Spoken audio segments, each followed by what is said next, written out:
नमस्कार, आप देख रहे हैं हिंदी खबर में हूं आपके साथ अमित शर्मा। सबसे पहले बुलेटिन में बात करेंगे उत्तराखंड की, क्योंकि उत्तराखंड में उत्तराखंड विधानसभा का विशेष सत्र बुलाया गया है। एक दिन का यह सत्र होगा और इसमें नारी शक्ति वंदन अधिनियम बिल को लेकर चर्चा की जाएगी, निंदा प्रस्ताव पास किया जाएगा, कांग्रेस को घेरा जाएगा और ये बताने की कोशिश की जाएगी कि किस तरीके से कांग्रेस पार्टी ने संसद के अंदर इस बिल को गिराने में अहम भूमिका निभाई है, जिसको लेकर आरोप और प्रत्यारोप का जो दौर है वो अभी से शुरू हो गया है। कांग्रेस पार्टी बीजेपी के ऊपर और बीजेपी कांग्रेस पार्टी के ऊपर तमाम तरह के गंभीर आरोप लगा रही है। देखिए जरा।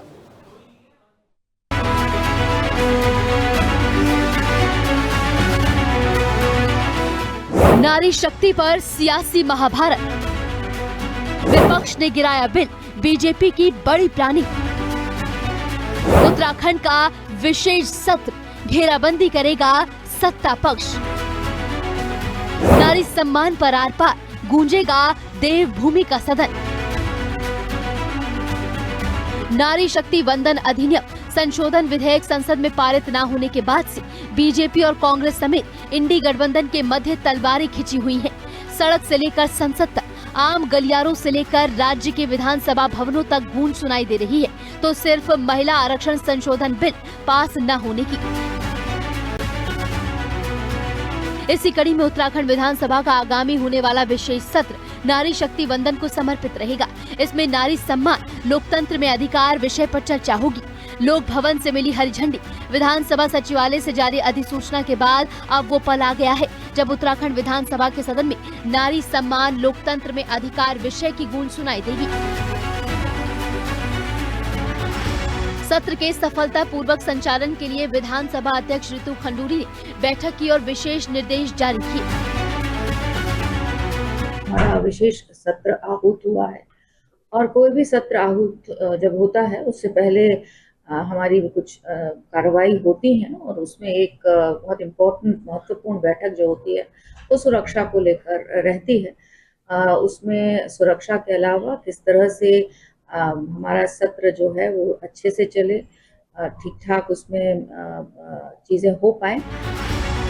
विधानसभा अध्यक्ष ऋतु खंडूरी ने विशेष निर्देश दिए, कानून व्यवस्था, वीआईपी प्रबंधन, स्वास्थ्य सेवाओं का अच्छा प्रबंध किया जाए। सत्र के दौरान आने वाले किसी भी आगंतुक को किसी प्रकार की समस्या का सामना न करना पड़े। चीफ सेक्रेटरी, डीजीपी और अन्य ऑफिसर्स यहाँ पर पहुंचे थे, उनको आदेशित किया है कि इस विशेष सत्र में हमारा ये सत्र जो एक दिन का सत्र है ये ठीक ठाक चलना चाहिए, किसी तरह की समस्या नहीं होनी चाहिए।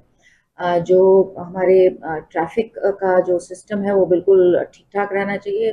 वर्किंग डे है, स्कूल्स हैं, किसी को कोई किसी तरह की परेशानी नहीं होनी चाहिए, चाक चौबंदी रहनी चाहिए। इस तरह के निर्देश दिए गए हैं और मुझे पूरा विश्वास है कि सारे हम लोग सब मिलके विधानसभा सचिवालय और सचिवालय मिलके आराम से अच्छे से एक दिन का ये सत्र पूरा करेंगे। देवभूमि में नारी शक्ति के 33% आरक्षण को लेकर सियासी महाभारत होना तो तय है। सीएम पुष्कर सिंह धामी के नेतृत्व में बीजेपी पहले भी समूचे उत्तराखंड में महा आक्रोश अभियान संचालित कर रही है। आक्रोशित महिलाएं हाथों में पोस्टर और विपक्ष के खिलाफ जमकर नारेबाजी। कांग्रेस और उसकी महिला विरोधी परिवारवादी दोस्तों ने लोकतंत्र के मंदिर में बैठकर झूठ बोलकर तमाम प्रकार की मनगढ़ंत बातें करके अलग अलग बहाने इस बिल को लेकर बनाए हैं। कभी प्रक्रिया का हवाला दिया, कभी तकनीकी अड़चन का ढोंग रचा, तो कभी जनगणना और परिसीमन के नाम पर महिला अधिकारों को कुचलने की साजिश रची है। महिलाओं को उनका हक देने के पक्ष में कभी थे ही नहीं। ये सिर्फ देश की मातृशक्ति को भ्रमित करने की राजनीति करने आए हैं। कैबिनेट मंत्री रेखा आर्य ने भी दावा किया कि देवभूमि की जनता विपक्ष को अपने इस कारनामे का करारा जवाब देगी।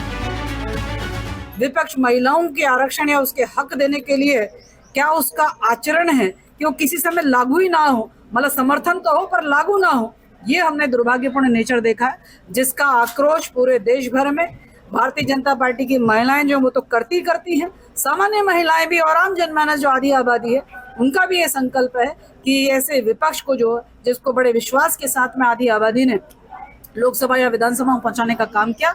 आने वाले वक्त में जो है, चाहे वो 27 हो या आने वाले समय जब लोकसभा चुनाव होंगे, तो निश्चित रूप से ऐसे विपक्ष को जो है न राज्य की विधानसभा में पहुंचाया जाएगा, न ही लोकसभा में पहुंचाएगा। ये संकल्प हमको दिखता है।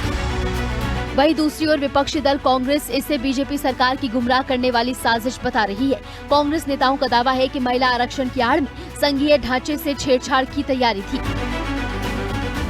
भारतीय जनता पार्टी झूठ बोलने की माहिर है। बिल 2023 में पास हुआ, जो बिल गिरा वो इनकी साजिश का परिणाम ये है कि इन्होंने साजिशन 850 सीटें करने का और उत्तराखंड में 105 सीटें करने का बिल लाए, जो कि हमें मंजूर नहीं है। हमें इसलिए मंजूर नहीं है उत्तराखंड में 105 सीट करना कि पहाड़ और मैदान की जो सीटों की विषमता है वो और तेजी से बढ़ रही है। पहाड़ों का हक कम हो रहा है और मैदानों में भी विधायकों की मर्यादा, गरिमा छोटे छोटे सीमित क्षेत्रों में सिमट कर रह जाएगी। हम चाहते हैं कि इस पर चर्चा हो और महिला आरक्षण का बिल पहले ही लागू है। 70 सीटों पर महिलाओं के लिए आरक्षण निर्धारित करके चुनाव हो जाए, हमें कोई आपत्ति नहीं, हम स्वागत करते हैं। उत्तराखंड में सियासी पारा चरम पर है। विधानसभा के 1 दिवसीय सत्र में भी इस विषय पर सत्ता पक्ष और विपक्ष के बीच आरोप प्रत्यारोप के साथ ही हंगामा देखने को मिल सकता है। बीजेपी ने विपक्ष के खिलाफ आक्रामक तेवर अख्तियार किए हैं, तो वहीं कांग्रेस भी इस विषय पर चैन से बैठने के मूड में नहीं है। कांग्रेस विधानसभा के सामने धरने पर बैठी हुई है और कह रही है कि आप आरक्षण लागू करें, आखिर आप देरी क्यों कर रहे हैं, आप विपक्ष को इसके लेकर जिम्मेदार ठहरा रहे हैं। तो कुल मिलाकर अभी जो राजनीतिक गलियारों में ये जो माहौल है वो गर्मा गर्मी का है और अभी आगे भी इसी तरीके के माहौल रहने के आसार है। देहरादून से कैमरा पर्सन इलियास अहमद के साथ मैं शुभांगी भट्ट, हिंदी खबर।